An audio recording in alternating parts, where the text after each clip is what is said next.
샬롬, 사랑하는 성도 여러분, 귀하고 복된 하루가 시작되었습니다. 오늘도 귀하신 우리 하나님께서 저와 여러분을 예배로 불러주셨습니다. 감사하는 마음, 또 소망을 가진 마음으로 기도하며 새벽 예배 시작하도록 하겠습니다. 다 같이 기도하겠습니다.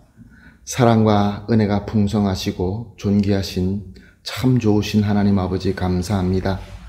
지난밤도 우리 주님께서 지켜주시어서 편안히 쉬고 회복하고 또 이렇게 첫 시간 주님 앞에 나와서 예배를 드립니다.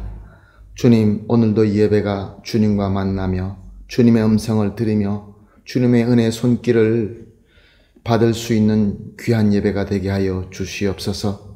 오직 주님께서 주시는 은혜와 능력으로 오늘도 승리하며 귀한 열매를 맺을 줄로 믿습니다.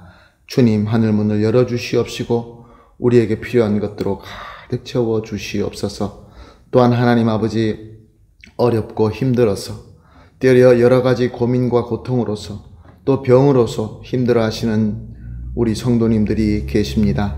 주님, 불쌍히 여겨 주시옵시고 치료하여 주시옵시고 회복시켜 주시옵시고 완전히 낫게 하여 주시옵시고 또한 주님의 능력으로 덧입혀 주시어서 단 한 사람도 낙오되지 말게 하여 주시옵시고 특별히 마음의 상처를 치료하여 주시어서 주여 단 한 사람도 시험에서 넘어지거나 쓰러지지 말게 하여 주시옵소서. 다 함께 주님의 귀한 인도하심을 받아서 주님의 몸된 교회답게 주님이 원하시는 그 목적을 향하여 힘있게 행진할 수 있게 하여 주시옵소서. 감사하며 예수님의 이름으로 기도합니다. 아멘. 할렐루야. 다 같이 찬송하시겠습니다. 찬송가 430장 주와 같이 길 가는 것 즐거운 일 아닌가 찬송하시겠습니다.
아멘. 할렐루야.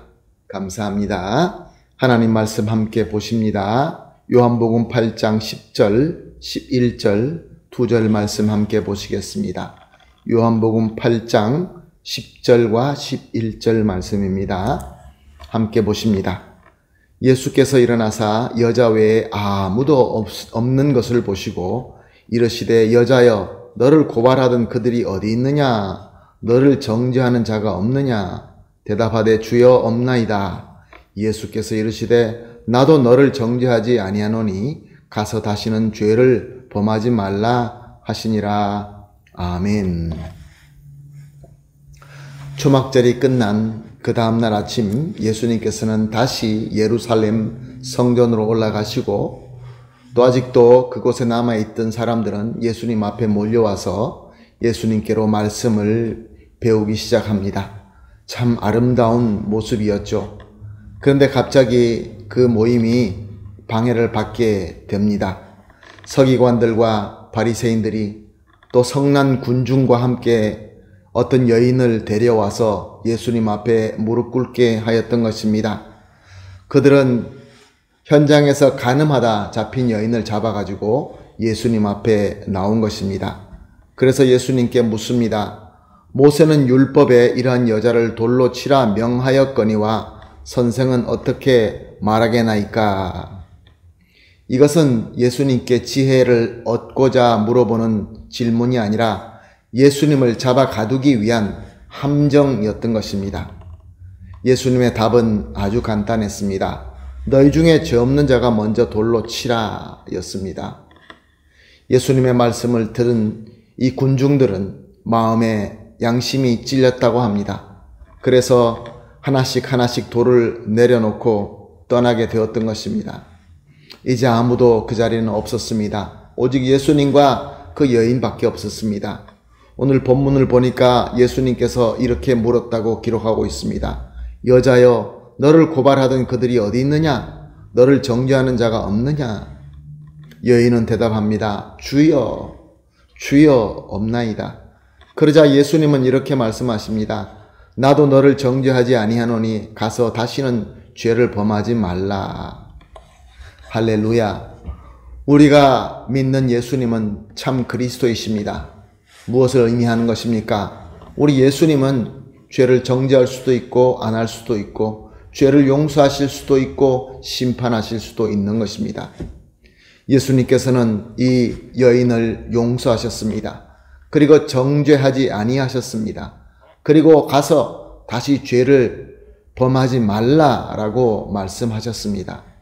이 여인은 예수님을 만남으로 말미암아 기적적으로 죽음에서 구원을 받았고 죄 용서함을 받았고 또한 거룩하게 살 기회까지 받게 된 것입니다. 사랑하는 성도 여러분, 이 여인이 지은 죄는 정말로 죄질이 악한 죄였습니다. 왜냐하면 유대인들이 신성하게 지키는 초막절이자 수장절에 모든 사람들이 성전에 모여서 하나님께 화제를 드리고 하나님께 거룩하게 보내는 그 기간에 아주 더러운 죄를 지었기 때문에 그렇습니다. 아마 그들은 이렇게 생각했을 것입니다. 모든 사람들은 다 성전에 있으니까 누가 우리를 볼까?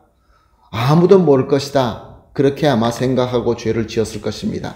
그러니까 죄질이 아주 악한 것이죠. 기본적으로 하나님을 향한 신앙은커녕 작은 존중심조차 없었던 것입니다. 그러나 저들은 현장에서 발각되고 말았습니다. 아마 여인 혼자 잡혀온 거 보니까 남자는 도망간 것 같습니다. 이때 여인은 무슨 생각을 하였을까요? 범죄 현장에서 잡혔기 때문에 발뺌할 여지가 전혀 없었습니다. 뭐라고 할 수가 아무것도 없었습니다. 그저 부끄럽기만 했을 것입니다. 또한 사람의 증오에 찬 살기찬 눈빛과 그 손에 들린 돌을 보면서 너무나 두려웠을 것입니다. 이제 그녀에게는 절망의 순간, 마지막 순간이 다가오게 된 것입니다. 비록 이 여인은 저 서기관들과 바리새인들이 이용하여서 예수님을 함정에 빠뜨리려고 그 여인을 예수님 앞에 데리고 왔지만 그의 절망의 마지막 순간이 예수 그리스도와 만남으로 말미암아 은혜의 기회로 바뀌게 되고 만 것입니다. 이 여인은 스스로 예수님을 만나고자 예수님을 만나기로 소원했던 또 찾았던 그런 적이 한 번도 없었고 오히려 하나님을 기만하며 거룩한 날에 죄를 짓던 여인이었습니다.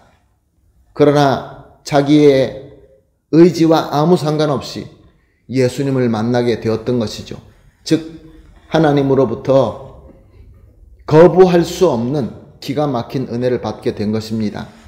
그래서 예수님을 만나고 예수님을 통하여 죽음에서 구원을 받고 죄 용서함을 받고 다시 거룩하게 살 수 있는 기회를 받게 된 것입니다. 사랑하는 성도 여러분, 오늘도 많은 사람들은 예수님을 만나자 그러면 아직 준비가 안 되었다라고 얘기를 합니다. 그렇지 않습니다. 우리가 죄가 많으면 많을수록 더 예수님을 만나야 됩니다. 왜냐하면 죄를 숨기면 숨길수록 더 오래 가지고 있으면 가지고 있을수록 처음에는 양심의 가책에 걸려서 우리 마음에 괴롭게 하지만 시간이 지나고 죄가 쌓이게 되면 아무렇게 또 느껴지지 않기 때문에 그렇습니다. 또한 나아가서 예수님을 만날 수 있도록 스스로 준비할 수 있는 사람은 단 한 사람도 없습니다. 그저 우리는 예수님 앞에 엎드려 예수님께서 우리를 만나고자 할 때 십자가 앞에 무릎 꿇고 엎드리는 것이 우리가 해야 될 일인 것입니다. 사랑하는 성도 여러분, 우리 예수님은 이미 저와 여러분을 택하셨습니다. 그러므로 우리를 불러 가실 것입니다. 이미 부름을 받았습니다. 이렇게 이 여인처럼 부끄럽게 주님 앞에 나아가겠습니까? 아니면 말씀을 듣고 우리는 나아가야 되겠습니까? 말씀을 듣고 나아가서 죄 용서함을 받고 은혜 받는 것이 바로 하나님께서 주시는 지혜인 줄로 믿습니다. 오늘 그러므로 이렇게 합심하여 기도하십시다. 매 새벽 예배 때마다 합심하여 드리는 세 가지 기도 제목이 있습니다. 오늘은 이렇게 기도하겠습니다. 첫 번째로 하나님의 말씀과 성령님의 부르심을 듣고 예수님께 나아가게 하소서. 두 번째로 예수님과 전인격적인 만남의 은혜를 주시옵소서. 그래서 예수님께로 구원과 죄 용서함과 예수님의 뜻대로 살 수 있는 기회를 얻게 하여 주시옵소서. 세 가지를 합심하여 기도한 뒤에 개인적으로 기도하시고 기도를 다 마친 뒤에 오늘 허락하신 하루를 섬기도록 하겠습니다. 다 같이 기도하겠습니다. 하나님 아버지 감사합니다. 주님께서도 오늘도 귀한 말씀을 주시고 귀한 가르침을 주시니 감사합니다. 하나님의 말씀과 성령께서 부르심이 있을 때 이것을 듣고 예수님께로 꼭 나갈 수 있게 하여 주시옵소서. 그래서 예수님과 전인격적인 만남의 은혜를 받을 수 있게 하여 주시옵소서. 그리하여서 우리 모두가 구원과 죄 용서함과 예수님의 뜻대로 살 수 있는 새로운 기회를 항상 얻을 수 있게 하여 주시옵소서. 감사하며 예수님의 이름으로 기도합니다. 아멘.